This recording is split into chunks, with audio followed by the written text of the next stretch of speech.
and we're back with our next reading of the Old Testament. If you've been following me, you know that we're in the book of Judges, and as you can tell, I am not at my normal location, so I'm at location X. We'll just go with that, all right? So prayers for us while we're out here, prayers for our families back home. All right, so today, chapter 14, Samson's Philistine wife. That is the only topic for today, and we have a total of 20 verses, so it won't be a very long read. So hopefully you stick around for all of them. All right.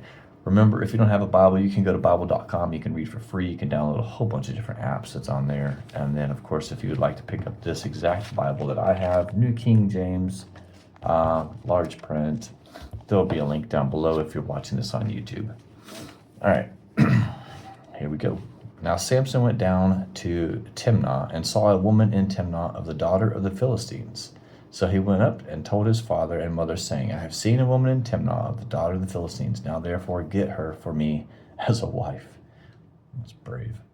Then his father and mother said to him, Is there no woman among the daughters of your brethren, or among all my people, that you must go and get a wife from the uncircumcised Philistines? And Samson said to his father, Get her for me, for she pleases me well. But his father and mother did not know that it was of the Lord, that he was seeking an occasion to move against the Philistines. For at that time the Philistines had dominion over Israel. So Samson went down to Timnah with his father and mother, and came to the vineyards of Timnah. Now to his surprise a young lion came roaring against him. And the Spirit of the Lord came mightily upon him, and he tore the lion apart as one would have torn apart a young goat, though he had nothing in his hand. But he did not tell his father and mother what he had done. Then he went down and talked with the woman, and she pleased Samson well. And sometime when he returned to get her, he turned aside to see the carcass of the lion. And behold, a swarm of bees and honey were in the carcass of the lion. And he took some of it in his hands and went along eating. When he came to his father and mother, he gave some to them, and they also ate. But he did not tell them that he had taken the honey out of the carcass of the lion.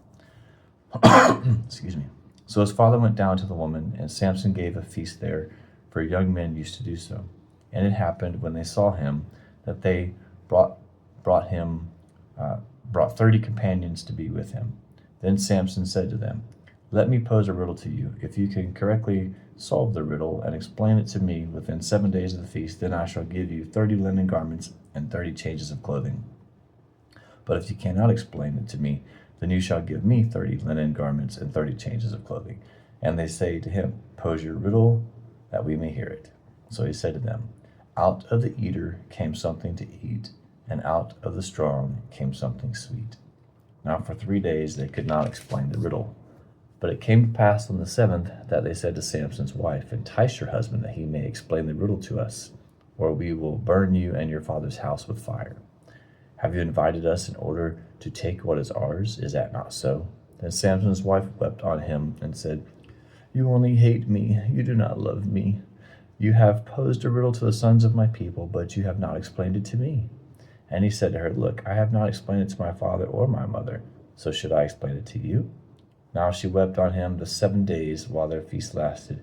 And it happened on the 7th day that he told her, because she pressed him so much, that he explained the riddle to the sons of the people. So the men of the city said to him on the 7th day before the sun went down, What is sweeter than honey, and what is stronger than a lion? And he said to them, If you had not plowed with my heifer, you would not have solved my riddle. Then the Spirit of the Lord came upon him mightily, and he went down to Ashkelon and killed 30 of their men, and took their apparel, and gave the changes of clothing to them that had explained the riddle. So his anger was aroused, and he went back up to his father's house, and Samson's wife was given to his companion, who had been his best man. It's kind of weird, huh? All right, well, that concludes today's reading. We'll keep it under 5 minutes, hopefully. Y'all have a great day. From Location X, God bless.